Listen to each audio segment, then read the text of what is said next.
You're scrolling your phone. You see something. You want it. You buy it. 5 minutes later, you can't even remember why you wanted it so badly.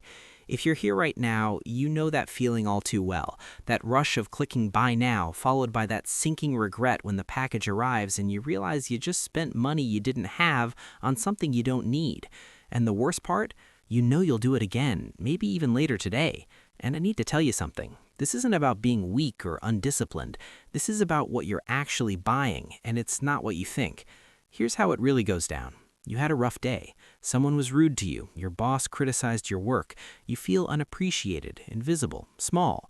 You pick up your phone, not even consciously looking to buy anything. You're just scrolling, numbing, escaping. And then you see it, that thing. The ad knows exactly what to say. You deserve this. Treat yourself. Limited time only.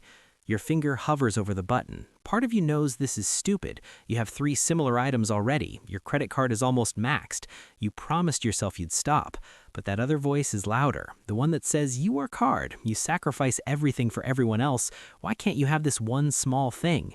So you click, and for about 30 seconds you feel better, powerful, in control, like you made a choice that was just for you.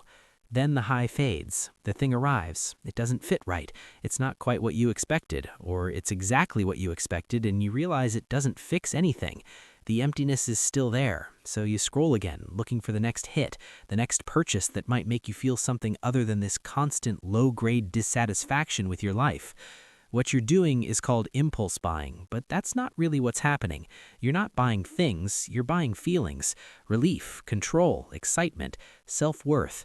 Every purchase is a tiny hit of dopamine, a brief escape from whatever you're actually feeling, and your brain learns that pattern fast. Feel bad? Buy something, feel better. Feel bad? Buy something, feel better, until you're trapped in a cycle you can't stop.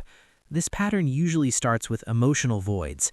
Maybe you grew up in a house where love was shown through gifts, so buying things feels like self-love. Maybe you learned that shopping is what you do when you're stressed because that's what you watched your parents do.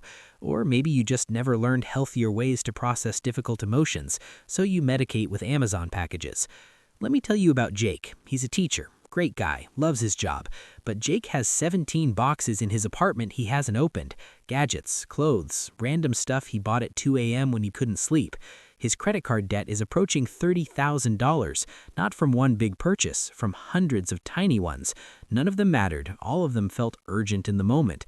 Jake's girlfriend left him 6 months ago. He hasn't processed it, hasn't cried about it, hasn't talked about it.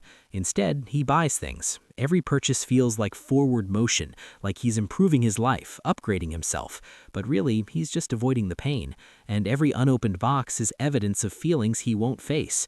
What if every impulse purchase is just an emotion you're not ready to feel?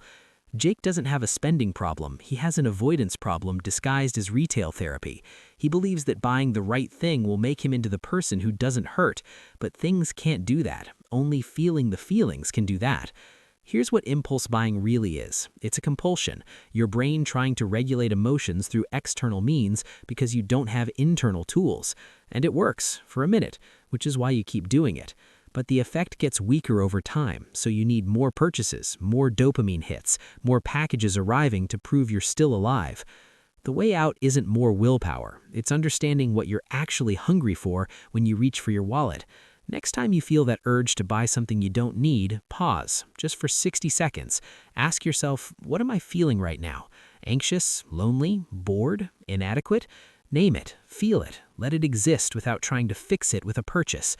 Delete the shopping apps, unsubscribe from the emails, remove your credit card info from websites, make impulse buying inconvenient. That friction between wanting and having creates space for you to catch yourself and ask if this is really about the product or about something else.